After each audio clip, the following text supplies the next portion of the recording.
the YouTube channel. This video is gonna be like an opening video for the videos about mental disorders and how to live with them and how to view them differently. For me, back when I was 17, I was diagnosed with 19. I had diagnosed with 7 diagnoses, and on paper it says I have borderline, ADHD, autistic spectrum of Asperger, unspecific eating disorder, post-traumatic stress, secondary traumatized, and what was the last one?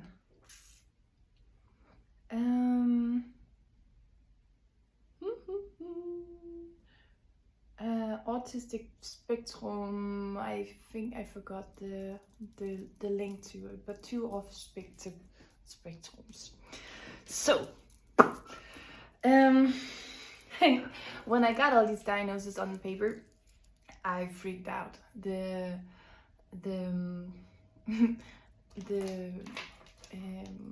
place, what do you call it, the mental hospital, were sure that I would not be able to function in a normal society, and that they needed to give me medication that would slow down the vibration in my brain, because that I have hyperactivity. There was the number 7, hyperactivity.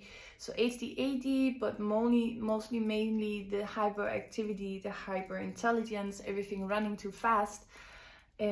So they wanted to give me the same medication that they give people with Down syndrome, something that slows the neurons in your brain down long enough for the electrons to be reused before it transforms out of the system. This would basically mean that my whole system would go from high vibration to very, very low and normal and not function and death in my eyes. So what they did was telling me this, and they also wanted to give me antidepressive because of my emotionally spectrum from happy to sad within 5 seconds. And the one thing that I did try out was these pills that I think it's called Siluprex or something like this. It's like antidepressants. I got it for 1 month and I have never been more miserable in my whole life. I couldn't feel truly happy. I couldn't feel when the sun rises. I couldn't feel the true essence of anything. Everything was just like a ledge upon it. And from there, I threw them out and I burned the books of which I was supposed to write in. And I told the mental hospital this, and I said that I think I might not be ready for help. So long story short, I decided that the best thing that I could do was just to be me, with whatever that means, and with whatever twists and turns that might bring. Instead of trying to fit in a society of which I already know that I was not created to fit in, I am just going to try to be me, whatever that means. So that meant walking a lot in the forest, allowing myself to run and train a lot and run through all these emotionally aspects that were presenting themselves over and over again.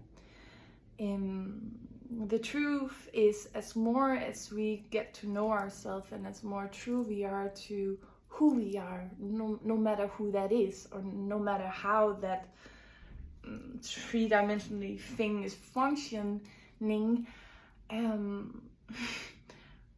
we become more stable in that, and all these diagnoses is no longer really needed. So I will say I am still a hyperactive person. I'm hypersensitive. I feel everything, but I was super misunderstood in this psychiatry place, because the moment that I could surrender into listening to my feelings, loving me for being the way that I am, and allowing me to flow with the energy of which I'm made of, with no resistance, all these bad views on all the concepts of mental diseases kind of just blurs into a state of movements. And I believe that we need to look into these diagnoses one by one and understand what truly is behind it. If I look at it from a spiritual point of view, of which I will do later in the movies we're gonna make about this, I will break it down spectrum from spectrum, and you can see what triggers it and what also can help you to float within it. And most of all, if I look at a lot of these people of which I've met who are diagnosed or supposed to go to mental institutions and stuff like this, they are all having obviously traumas in their lives, but also many of them are hypersensitive. They see and they perceive the world deeper or different than the norm, and therefore it's harder for them to exist. It's more that we try to put them into a box of norm, and this is how you should be and how you should behave. As harder it is for them to relax and ground into the true essence, because everything they see and feel and hear, society says it's wrong. So if they're not already crazy, they become more crazy. We have it also in this spiritual society where people fear being seer. They fear seeing energies of dead people or whatever.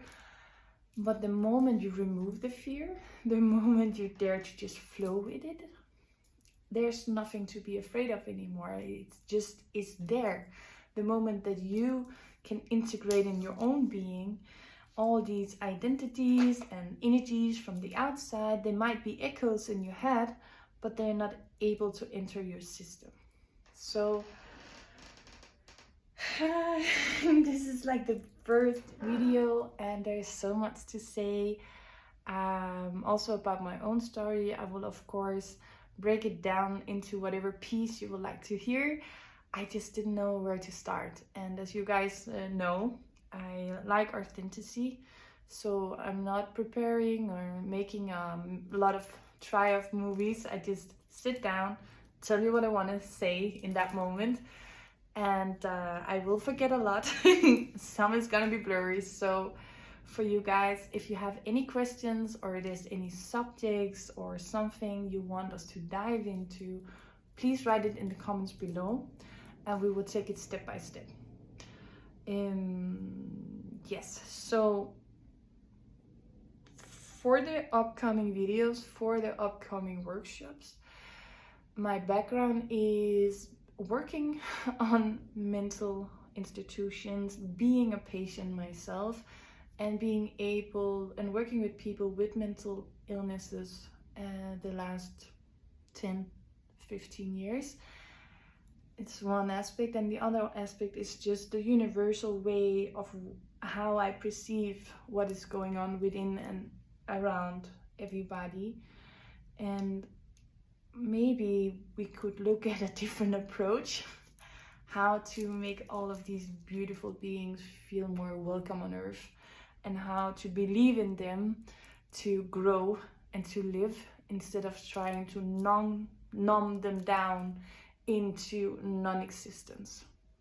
I truly have seen some of the most beautiful beings I have ever seen being numbed down into non-existence because of not understanding them and medicating them instead of helping them to understand themselves. So that being said, the first 10 minutes it's gone. Let me know in the comments below what you would like us to dive into. Also on a personal level, I am not afraid of sharing anything of which have been in my life. So whatever you're curious about, I'm an open book. And we take it from here. Namaste. See ya.